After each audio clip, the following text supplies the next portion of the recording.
All right, guys. On this channel, I've primarily talked about the hard assets that I have money in, but I'm ready to talk about some of the soft assets that I also have my money in as well.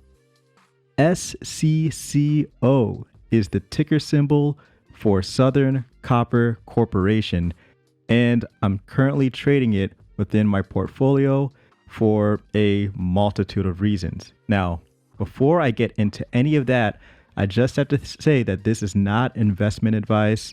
This is purely for entertainment purposes. Please seek a financial advisor for your investment needs. Now, I'll preface what I'm about to say by talking about my investment horizons. So, I basically hold positions for a handful of months and then I'll trade them thereafter.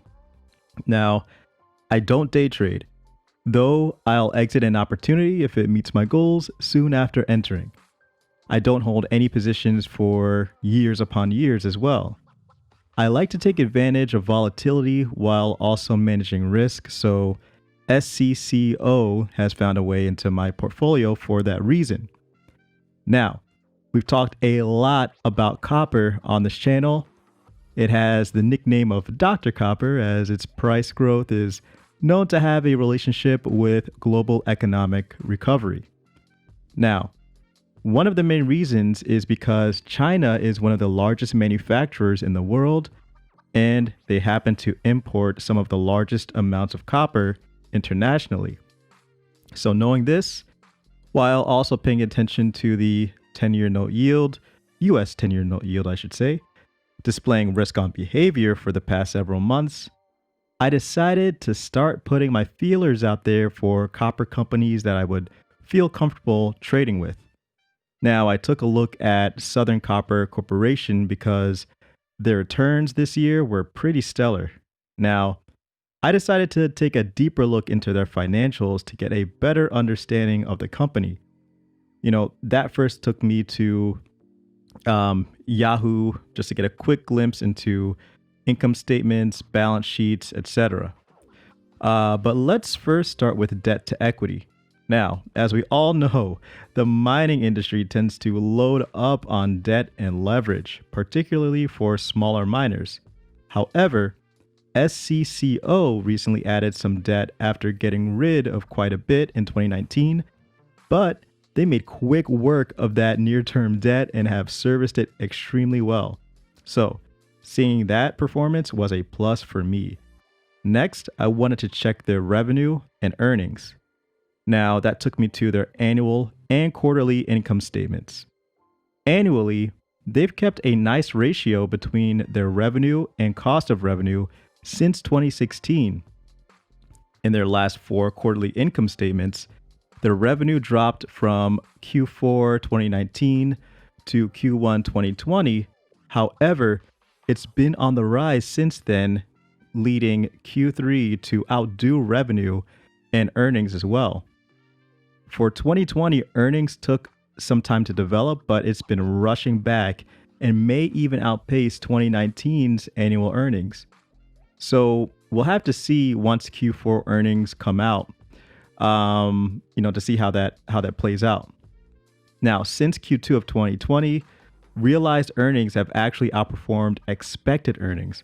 So if Q4 2020 keeps up the pace with Q4 expected earnings looking better than realized Q3 earnings, realized Q4 earnings may look pretty decent.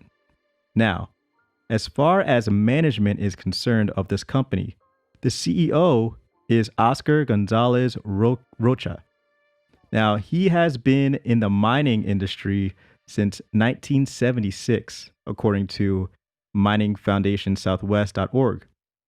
And I quote, "After Grupo Mexico acquired ASARCO in late 1999, Gonzalez Roca was subsequently appointed president, chief operating officer, and director of Southern Peru Copper Corporation. In 2002, Gonzalez Roca became a director of Grupo Mexico, and in 2004 became the president and chief executive officer of Southern Copper Corporation." So guys, leadership here is very seasoned. The company also owns the La Cananea mine, which is among the world's largest copper mines. So, guys, I could go on and on, but I don't want to belabor the financials, assets, and fundamentals that have driven me to this company. Now, let's end by talking about some of the technicals.